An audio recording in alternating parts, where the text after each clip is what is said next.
Bigfoot, Dogman, Jersey Devil, and others. Are they real misidentifications? Or the most cleverly disregarded reality of all time? Come into the cabin and sit down and let's try to find out together. Hey, welcome back to the cabin. I'm Robbie. I'm Johnny. How you doing today, Johnny? Tired. Me too. Worked this past weekend. So, we don't have Norm with us today. He's on shift. So, he's out helping people, driving the ambulance. Yes, the Band-Aid bus needs the man. We miss you, Norm. All right, get back. So, Johnny, you got some interesting stuff to start us off with today, don't you? Yeah, it's a story I heard probably about 20, 25 years ago. And it stayed in the back of my mind, and it's popped up a few times over the past, over 20 years. And it's about a little place outside of Abbeville called the Long Canes Massacre. And it really sounds almost like a portal when you hear the description. The locals don't use that word, of course, but the description fits. Rumor has it there's a creek that runs through the area. This is coming from deer hunters and squirrel hunters alike. And they say when you get down near the creek and you go to step over it and cross it, the creek will stop its flow. And if you stand there long enough and watch it, it reverses flow. Rumor has it, if you ever step across the creek, you don't come back. Wow, don't come back as in you go somewhere or you die? Or nobody's ever elaborated on that. I think everybody's smart enough to say, well, there's something a little weird here. Let's egress. And this had something to do with what, like an Indian massacre or something, like well, the Cherokees got massacred or something like that? Is that what, am I thinking right on that? The way I took it years ago, we had massacred the white people and massacred a bunch of Indians down there. Well, then I did my own little digging on my end, and this is the multiple thing. A bunch of Scots-Irish settlers back in 1760. They were they weren't even in this area. They were north of Abbeville, but there were the Cherokees. There was all these fighting for land stuff, and it was very fertile soil. So the Scots-Irish, they want to stay and grow what they grow. And the Cherokees had constant conflicts. Well, finally, the Scots-Irish said, all right, we're out. We're heading to Georgia. And their caravan was besieged a few miles outside of Abbeville. And they were moving to Fort Moore near Augusta. But they were just, trying to get out of the area. Well, they got bogged up in the loamy soil down there, and the Cherokees slaughtered them pretty bad. And they captured like 14, scalped 9 kids who miraculously survived. And mangled bodies were just done in a big mass grave. And the mother of John C. Calhoun was one of the casualties. Catherine Calhoun. I did not know that. Oh, no. Grandmother. Yeah, I always mess that up. Still, I didn't know that. Yeah, interesting facts here.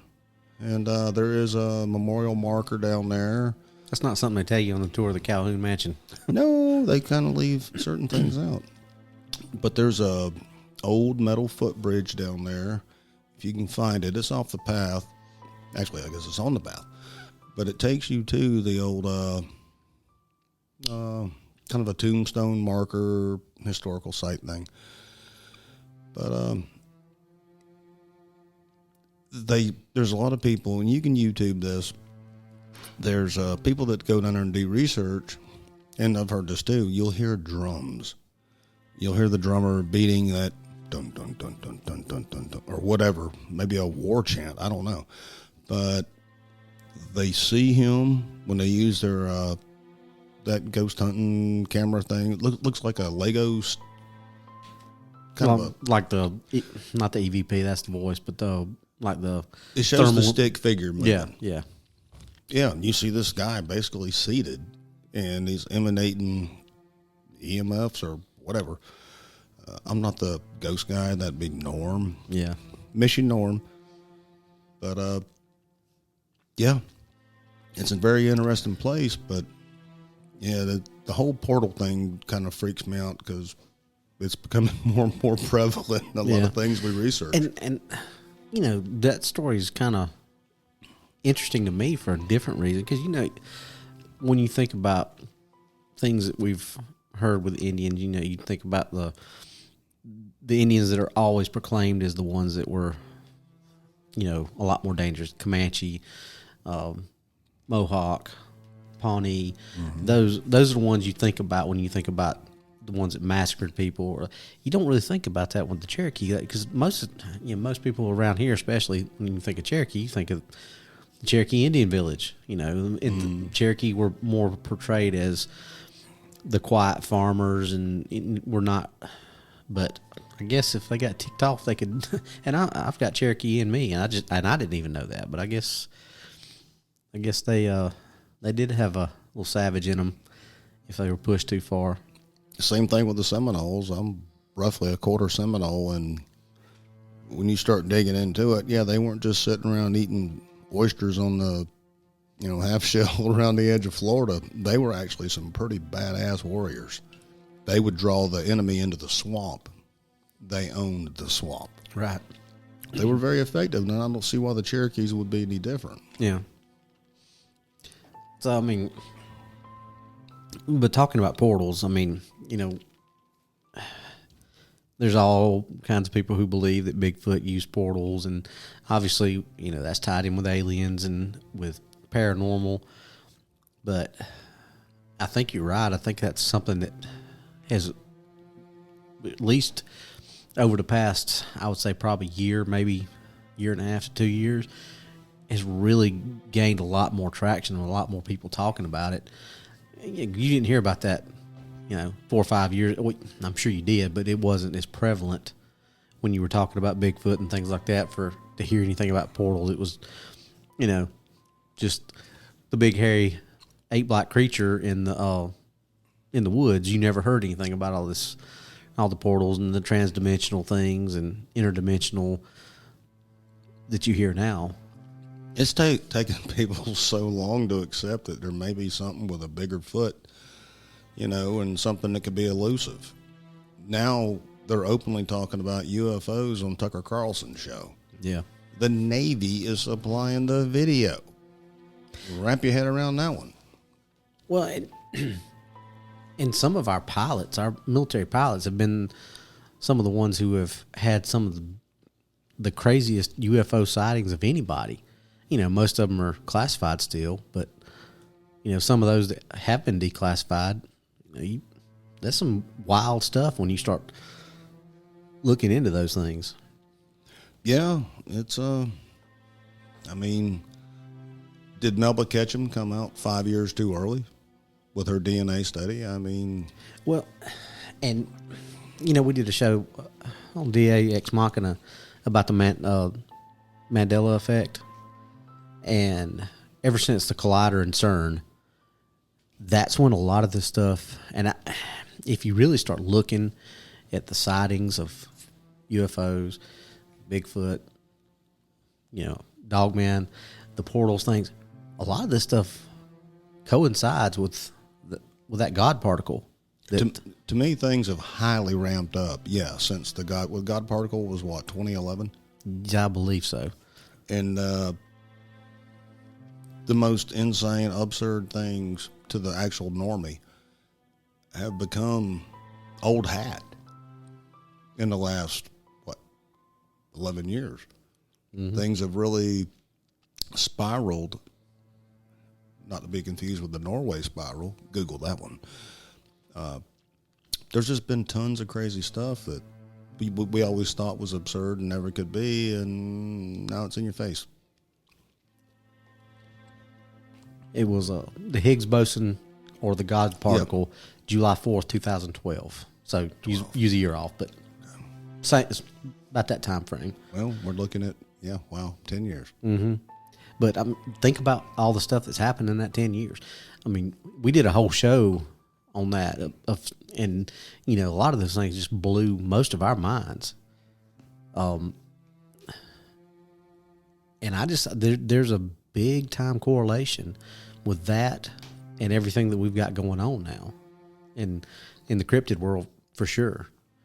Because nobody knows what that thing did. Because nobody really even knows what it is. No, so let's fire it up again. Will it make it worse, or will and it then put we have things Georgia. back? Then we have Georgia Guidestones exploding like within 6 hours. Yeah. So, what do you do with this? Yeah, I mean,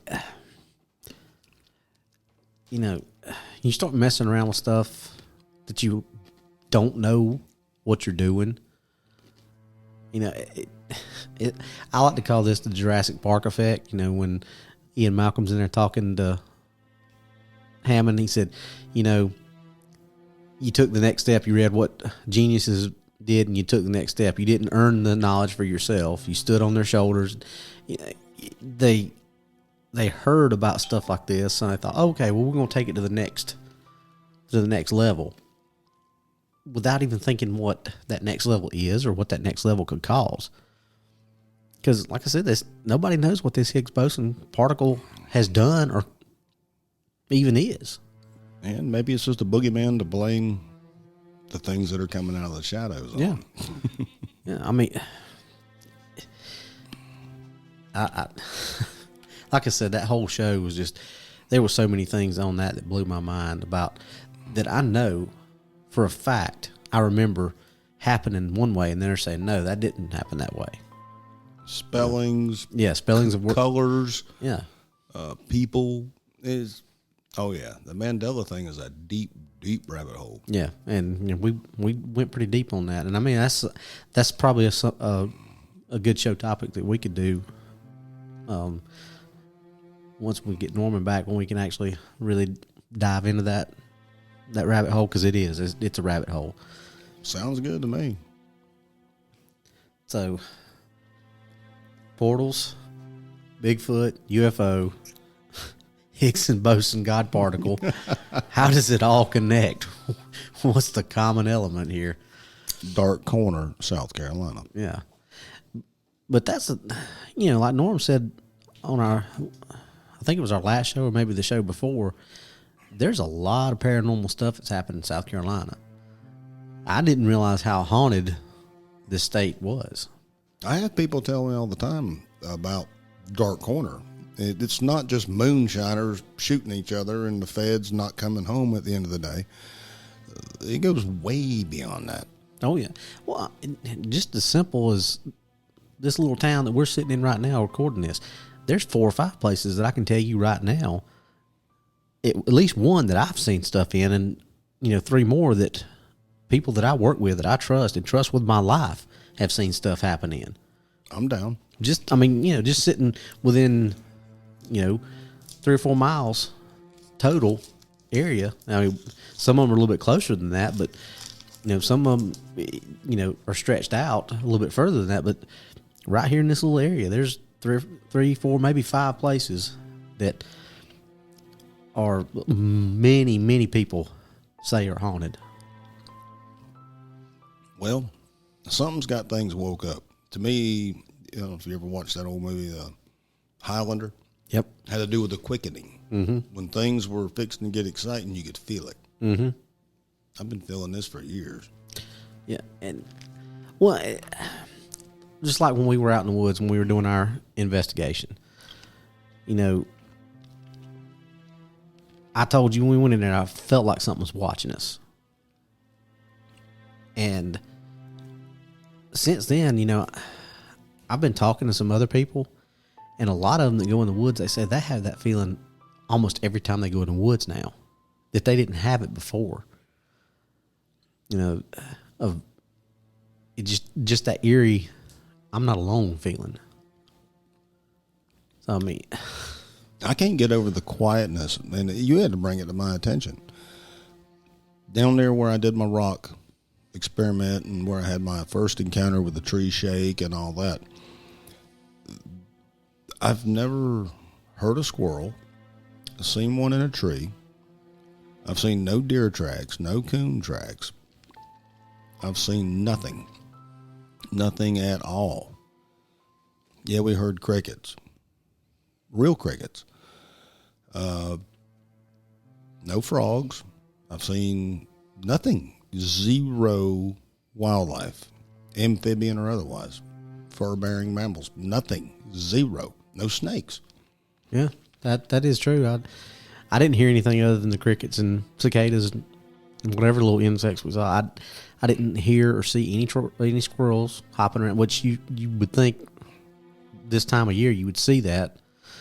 Didn't see any of that. I can't even really remember if I saw any birds flying over there. God, I hate that. Cough drops included. Yeah. But it's at my house, I can ease up my mountain. It's an uninhabited mountain on the backside. I can ease up there 10, 15 minutes and sit still for 10, maybe 15 minutes. And the woods come back alive. It might be just a beetle walking across the leaf litter. Squirrels, coons, deer. I got bear. I got wild hog up there now, thanks to a good game cam. The woods come back alive. But when I spend 2 hours in the woods and nothing comes back, there was nothing there. Yeah, like I said, I think you said it best. Something either has been woke up or, I feel like something's going to happen for too long. If something big's coming. There's been a disturbance in nature. And I think nature may be coming out of the shadows. There's been a disturbance in the force. I didn't want to go there. I was waiting for you to stop. I had to. It's like a softball. You just laid it up to me. I had to knock it out of the park with that one. You merely adopted the forest. I was born to it. Molded by it. Oh, yeah. Sorry, folks. We get off on these little tangents. We're having fun with this. But, all joking aside in all seriousness, that if you really start looking into sightings of everything is going up.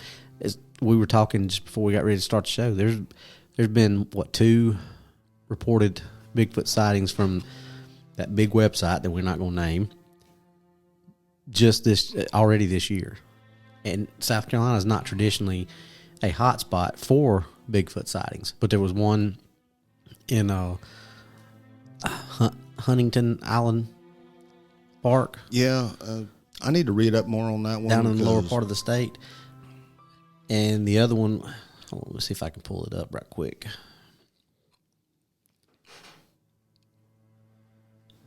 Yeah, the second one, I didn't catch anything on the location. The first sighting was in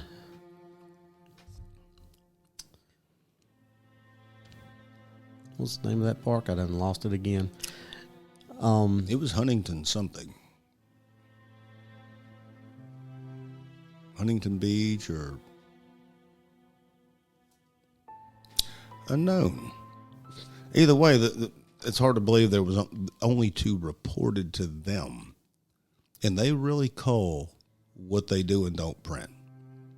They're known for that. And I went and did some years ago. I went and did some digging, trying to see in my area what was reported through them. They were terrible. They were terribly written.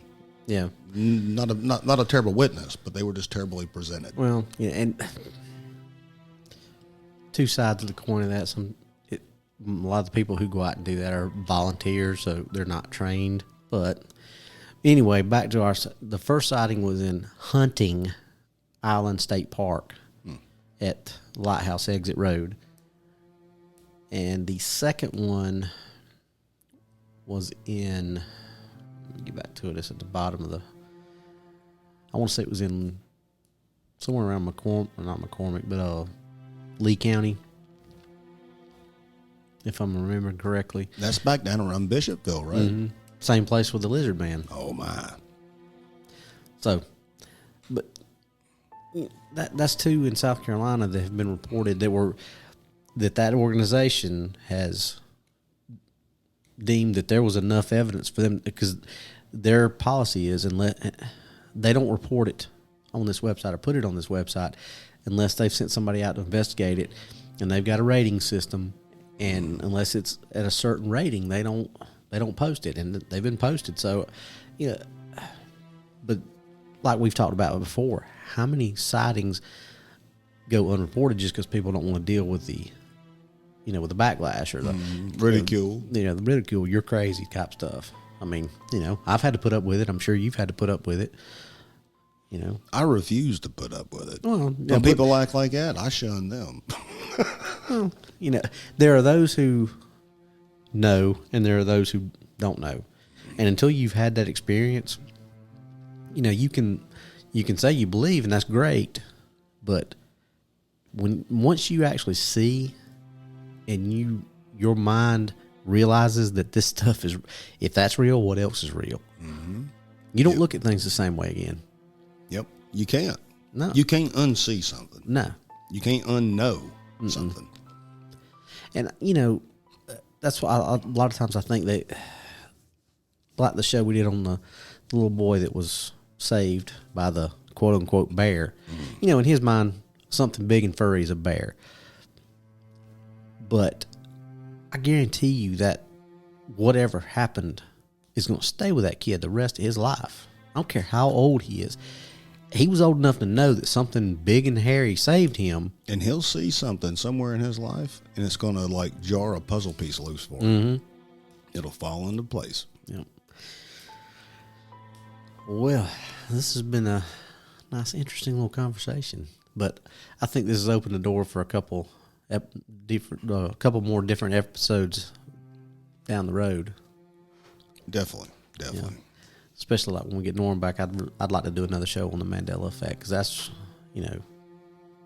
I really think that's tied into a lot of the stuff that's going on right now.